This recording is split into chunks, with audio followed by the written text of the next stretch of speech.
going on, everyone? This is Lior with Compass, and in this video we're going to be talking about how if you're an investor looking at condos or even multifamilies, how you can add value to your investment by converting dining rooms into bedrooms.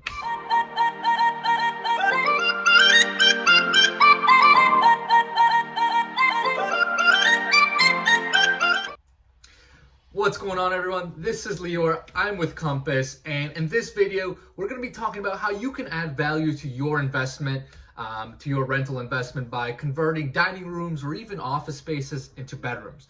Now, before we even get that, as usual, two quick things. Number one, if you haven't already subscribed to my YouTube channel, please click below, subscribe. I put out tons of videos every single week about tips on investing, buying real estate, selling homes, community events, neighborhood overviews. So I do it all. So give me a subscribe if you haven't already, and that way you'll be notified every time I put out a new video. And number two, if you're even thinking about buying, selling, leasing, investing in real estate, anything to do with it, just reach out to me. My contact info is below.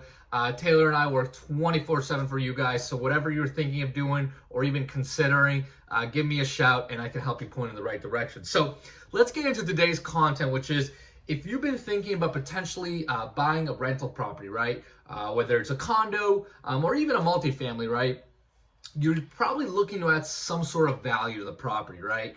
And one of the easiest ways of doing that around the Boston area, I call it the bread and butter, is converting a dining room or an office space into a bedroom, right? Because in a lot of these older homes around the Boston area, you typically have a layout, you typically have layouts where you have a living room, you'll have a dining room, you'll have a kitchen, and then maybe 2 bedrooms and a bathroom, right? That's a very, very typical floor plan around the Boston area. So what some savvy investors have been doing over the last couple of years is, if you can convert the dining room into a third bedroom or a fourth bedroom, right? Whatever the layout is, and you get an extra bedroom, right? While still giving the tenants a living space and a kitchen. So it's perfect. You increase your rent, you increase your gross income, and obviously as investors, that's what we're looking to do. Now, in terms of actually searching for that kind of opportunity, right? Because you may be thinking, well, okay, so how do I even get started? So let's take the base example of, you are looking at 2 or 3 bedroom condos. So you're maybe thinking, all right, I'm going to buy a 2-bedroom and I'm going to see if I can convert a dining room into a third bedroom and increase my gross income that way. Perfect. So if you're searching for homes, let's say on Zillow, Redfin, whatever it is, here's some things you should be looking at. Number one, you want to be looking at square footage, right? So if you're going to be trying to add a bedroom and convert a 2-bedroom into a 3-bedroom, you got to be at least about 900 square feet in order to really consider doing that, right? Because if you're buying a 2-bedroom that's maybe got 750 square feet or 800 square feet, it's really just too small. Even if it did have a living room and a dining room, three bed, 1 bath in 800 square feet is just tiny, right? I mean, that's really good. You're really pushing it at that point. It's not going to be comfortable for your tenants. Your 3-bedroom rent is probably going to be discounted at that point. So you really probably want to start to look at least 900 square feet, right? And ideally even towards 1,000 or 1,100 square feet, because at 1,000 or 1,100 square feet, you can have 3 good-sized bedrooms. You can have a good-sized living room and a decent kitchen, right? Where it's still good enough space for your tenants to live there enjoyably. So you really want to cut off your search at least 900 square feet and up. Anything below 2 bedrooms, below 900 square feet, probably not gonna make a ton of sense.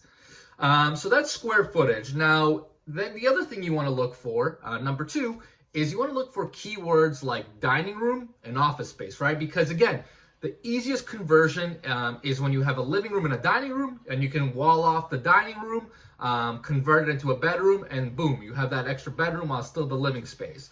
Or if the listing says this unit has an extra office space, right? That's also right away a trigger where you should think, okay, cool, that could be something that could potentially work to convert that room into an additional bedroom.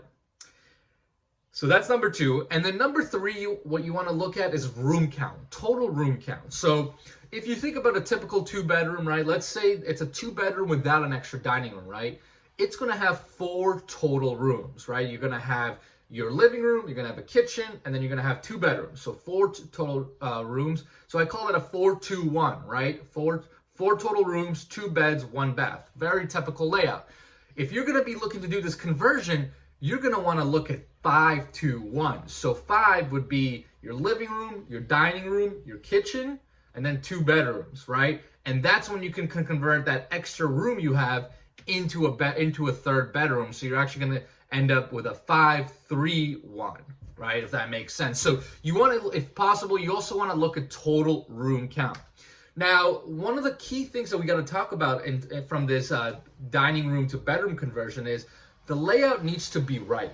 And what I mean by that is some layouts in these older, condos or multifamilies, whatever you're looking at, sometimes when you walk through the door, you have to walk through the living room and dining room to get into your kitchen and bedrooms, which maybe are located in the back.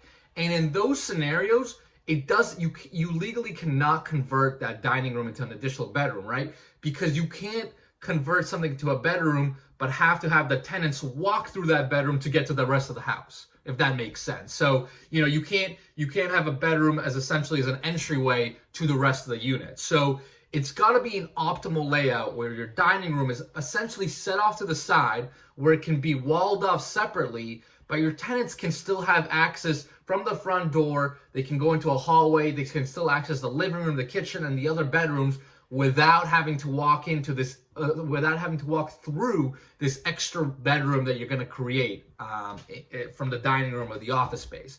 So if the listing has a floor plan, which sometimes they do, right? You can quickly evaluate and look at the layout and see, this dining room is off to the side. I can wall it off. This could be a great opportunity. Now, a lot of listings, for better or for worse, right? They don't have layouts attached to the listing or as a picture on the listing. So a lot of times you're really just going to have to go and look at the unit to determine if that's something that's even possible. But again, you can obviously filter the listings by the things we talked about, right? By the square footage, by keywords like dining room and office space, and by total room count. So you have some base filters that you can use, so you don't have to go through every single 2-bedroom to waste time. But again, if you have a floor plan online, it'll make it that much easier for you, to evaluate that. Now let's talk about what kind of rent increases and bumps you can see by going from a 2-bedroom to a 3-bedroom. And I'm gonna just choose one market, just to kind of give you an idea. Let's choose the market Dorchester, right? In Dorchester, if you have a 2-bedroom unit, for example, can typically rent from, say, anywhere from $2,200 to $2,400 or so, plus or minus, right? Now, if we can go as an investor, go into a unit, wall off a dining room, create a 3-bedroom, all of a sudden a 3-bed, 1-bath typical rent, we're looking from anywhere from $2,500, $2,600 to up to $29,000, $3,000 in some parts of Dorchester. So you're really creating as much as $500 to an extra $800 in gross income every month by just doing a simple conversion, which is crazy. And let's talk about actually the work involved in terms of the actual rehab. It's pretty minor, right? I mean, most of the times, it's really just a matter of closing off a wall and adding a door. So your contractor's gonna throw up some blue board, paint it nicely, make it smooth, and then add an extra door and add an extra door to close off the dining room. So you're talking maybe $1,000, maximum like $1,500 to $2,000 at most, right? But let's look at the ROI on that, right? Let's say for easy numbers, you're spending $1,000 in repairs, but you're making an extra $500 per month. Over a year, that's an extra $6,000 in gross income that you're going to get. So you're basically 6xing your upfront rehab investment, which is pretty damn good, right? So, you obviously, this case by case, it's case by case. If for whatever reason there's an extreme case in one particular unit you want to be on the lookout for, but generally the ROI on this kind of conversion can be really, really, really high. So that's one of the tricks that we look for any condo investor or even multifamily investor, right? You can do that in 1 or 2 or 3 of the units if you buy a whole building. But hopefully that makes sense, guys. Let me know if you have any questions or comments below.